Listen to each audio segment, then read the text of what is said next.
Hi, and welcome to our dilution video presentation for Chemistry 116. Before you start the lab, you should be sure that you and your partners are in proper lab attire. This includes closed-toed shoes that cover the top of your feet, t-shirts, both long-sleeved and short-sleeved, or any shirt that covers your torso, and jeans or sweatpants with no holes that cover your whole leg. And make sure you don't forget your goggles. These are acceptable clothing choices for the lab. For this experiment, you will need a 10 milliliter graduated pipette, a 100 milliliter graduated cylinder, a balance, a sample of the stock solution, a sample of the dilution solution, and a volumetric flask. The stock solution is a concentrated solution, and the dilution is a solution made by adding a solvent to a stock solution, which reduces the concentration of the solute. Here, you will see one of our lab members pouring the stock solution into a piece of glassware. Here, you will see one of our lab members pouring some of the dilution solvent into a piece of glassware. Before making any calculations, it is important to document the initial mass of the volumetric flask so that you can accurately determine the final mass. Here you will see one of our lab members weighing the volumetric flask. To begin this experiment, one of our lab members will use the pipette to take out some of the stock solution.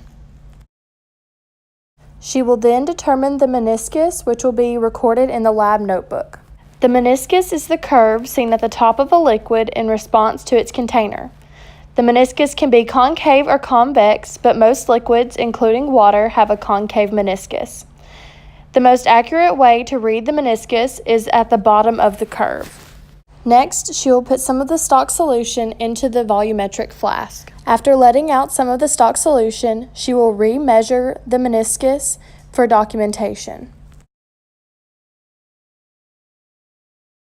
Once you have transferred the solution into the volumetric flask, be sure to reweigh it and record the data. After this data has been recorded, you repeat the same process 3 or 4 more times. Since we determined the initial mass during the first portion, we only need to weigh to determine the final mass. This is an example from our experiment. Our initial volume was 1.561. We subtracted that from the final volume, which was 3.41, and got 1.849. For our mass, the initial mass was 19.155, and the final mass was 21.067. We subtracted that and got 1.912. For the density, we divided the mass in the volume, so 1.912 divided by 1.849 to get 1.0341.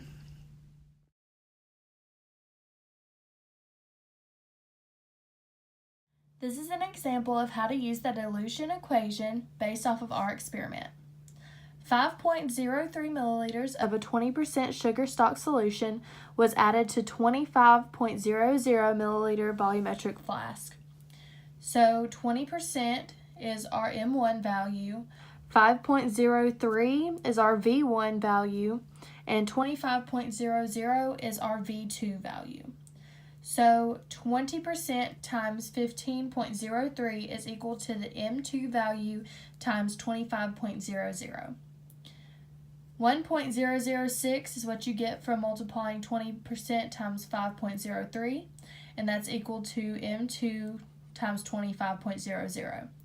Then you'll divide by 25.00 on both sides, and you get 0.04024, or 4.02%.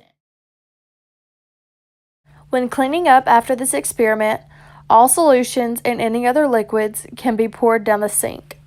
All dried glassware and utensils should be put back where they go. Then you can wipe up.